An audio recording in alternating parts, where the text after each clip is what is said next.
ஹல்லேலூயா. கர்த்தருடைய பரிசுத்த நாமத்திற்கு மகிமை உண்டாவதாக. இந்த நாளிலும் உங்கள் ஒவ்வொருடைய இந்த நிகழ்ச்சியின் மூலமாய் பார்ப்பதில் மிகுந்த மகிழ்ச்சி. இன்றைக்கும் ஏசப்பா நமக்கு கொடுக்கிறதான நல்ல வார்த்தை சங்கீதங்களின் புஸ்தகம் 69வது அதிகாரம் 30வது வசனம். தேவனுடைய நாமத்தை பாட்டினால் துதித்து அவரை ஸ்தோத்திரத்தினால் மகிமைப்படுத்துவேன். ஆமேன். தாவீது ராஜாவுக்கு இருந்த இந்த அனுபவத்தை குறித்து நம்ம இதில் பார்க்கிறோம். அவர் என்ன செய்வாராம்? துதிப்பாராம். பாட்டினால் துதித்து ஸ்தோத்திரங்களினால் மகிமைப்படுத்துவாராம். துதியும் ஸ்தோத்திரமும் அவர் வாழ்க்கையில் காணப்பட்டது.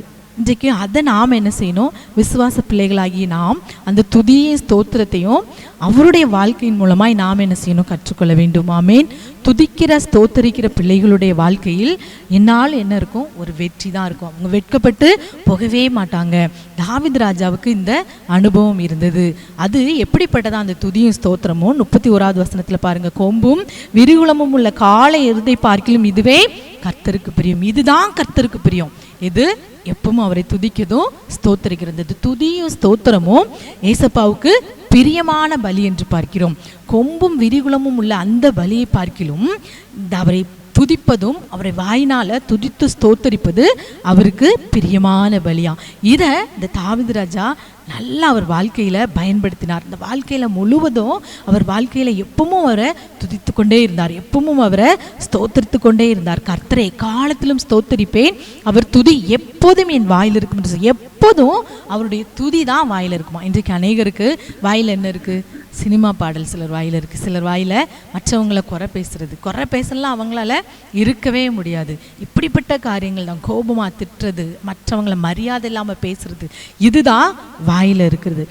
தித்திப்பும் கசப்பும் ஒரே நீரூற்றிலிருந்து வரக்கூடாது என்று பார்க்கிறோம். அப்ப துதித்தலும் சபிப்பதும் ஒரே வாயிலிருந்து என்ன செய்யக்கூடாது? வரவே கூடாது. அப்போ இன்றைக்கு அருமையான தேவனுடைய பிள்ளைகளை, நாம் தாவீதுட்ட இருந்த அந்த அனுபவம் விசுவாச பிள்ளைகளாகிய நம் ஒவ்வொருவருக்கும் வேண்டும். துதிக்கிற, ஆராதிக்கிற, ஸ்தோத்திரிக்கிற, ஜெபிக்கிற ஒரு தேவனுடைய பிள்ளை ஒரு நாளும் வெட்கப்பட்டு போனதா சரித்திரமே கிடையாது. அவங்க ஒரு நாள் என்ன செய்ய மாட்டாங்க? வெட்கப்பட்டு போகவே மாட்டாங்க.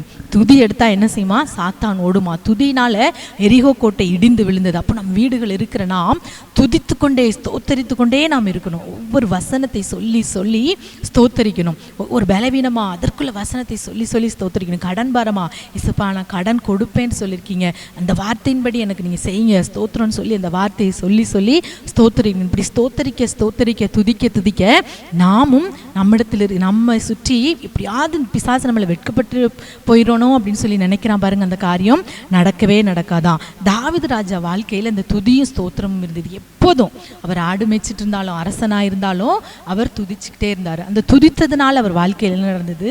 இன்றைக்கு தாவீதை பற்றி சொல்லாத எந்த காரியத்தையும் எங்கேயுமே அவரை பற்றி சொல்லாமலே இருக்க மாட்டாங்க. அப்படிதானே? இன்னைக்கு நம்ம எந்த பிரசங்கத்தை கேளுங்க, தாவீதுங்கிற வேர்டு கட்டாயம் வரும். ஆடு மேய்க்கிறவன் அரசனானான், ஆடு மேய்த்தவன் அரசனானான், இதுதான் சொல்லுவாங்க. அந்த ஆடு மேய்த்தவன் எப்படி ஆடு மேய்த்தான்? எப்போதும் என்ன செஞ்சா? ஸ்தோத்தரித்து கொண்டே இருந்தான். நீங்கள் வீட்டில் இருக்கீங்களா? பெண்கள் வேலை பார்க்குறீங்களா? ஸ்தோத்தரித்து கொண்டே இருங்க. வெளியில் வேலைக்கு போகிறீங்களா? ஸ்தோத்தரித்து கொண்டே இருங்க. ஸ்தோத்தரிக்க ஸ்தோத்தரிக்க காலாகாலத்தில் உங்கள் சூழ்நிலையில் கர்த்தர் உயர்த்துவார். ஆடு மேய்ச்சிட்டு இருந்த அந்த தாவீது துதியை ஸ்தோத்திரத்தையும் முக்கியப்படுத்தினதுனால வாழ்க்கையில் அரசனானான். இன்றைய வரையும் 2024 வருடம் ஆகுது. இன்றைய வரைக்கும் தாவீதுக்குன்னு ஒரு ராஜ்யபாரம் இன்றும் இருந்து கொண்டே இருக்கிறது. அவருடைய அந்த வார்த்தை இன்னும் இருக்குது. தாவீது நகரம் என்று சொல்லி இன்றும் இருந்து கொண்டு இருக்கிறது. அப்போ அருமையான தேவனுடைய பிள்ளைகளை, நம் வாழ்க்கையிலும் நாம துதித்தலையும் ஸ்தோத்திரத்தலையும் நாம் முக்கியப்படுத்துவோம். அதுதான் ஏசப்பாவுக்கு பிரியம். அது அநேக காரியங்கள் தடைப்பட்டிருக்கிற காரியங்களை செய்ய வல்லது அந்த துதியும் ஸ்தோத்திரமுமாகவே. துதியும் ஸ்தோத்திரத்தையும் நாம் ஆயுதமாக எடுப்போம் என்றால் எல்லா பிசாசின் கணங்களை நாம் ஜெயித்து ஒரு ஜெயமுள்ள கிறிஸ்தவ வாழ்க்கை நாம் வாழ முடியுமாகவே. இந்த வேலையிலும் கண்களை மூடி ஜெபிப்போமா? அப்பாவுமே நாங்கள் நன்றியோடு ஸ்தோத்தரிக்கிறோம். அப்பா இயேசுவே உம்மை ஸ்தோத்தரிக்கிறோம், ஸ்தோத்தரிக்கிறோம். உம்மை பாட்டினால் துதித்து ஸ்தோத்திரத்தினால் உம்மை மகிமைப்படுத்து என்று சொன்ன வார்த்தையின் நாங்கள் ஒவ்வொரு வேலையிலும் ஸ்தோத்தரித்து ஸ்தோத்தரித்து உம்மை நாங்கள் மகிமைப்படுத்த நிற்கிருபை செய்யுங்கப்பா. இயேசுவே உம்மை ஸ்தோத்தரிக்கிறோம், ஸ்தோத்தரிக்கிறோம். இந்த நாளிலும் அப்பா ஜெபிக்கிற ஒவ்வொரு பிள்ளைகளுக்கும் இந்த இந்த அனுபவத்தை எங்கள் ஒவ்வொருவருக்கும் தாங்க இசப்பா. ஒவ்வொருவருக்கும் தந்து நீர் ஆசீர்வதிங்கப்பா. நாங்கள் நேரங்களை காலங்களை வீணாக்காதபடி துதித்து ஸ்தோத்தரித்து எல்லா பிசாசையும் ஜெயிக்க, எல்லா பொறாமை நாவிகளை ஜெயிக்க, மனுஷர்களை ஜெயிக்க, தோல்விகளை ஜெயிக்க இந்த நாளில் கிருபை செய்யுங்கப்பா.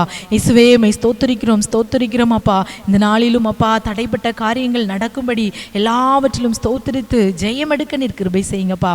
இயேசுவே மை ஸ்தோத்தரிக்கிறோம். ஒவ்வொரு பிள்ளைகளுக்கும் இந்த அனுபவத்தை கொடுத்து ஆசீர்வதியும், பலப்படுத்தும், பெரிய காரியங்களை செய்யும். சகல துதி கன மகிமை உமக்கே செலுத்துகிறோம். மீட்பர் இயேசுவின் நாமத்தில் ஜெபிக்கிறோம் எங்கள் நல்ல பிதாவே. ஆமேன், ஆமேன்.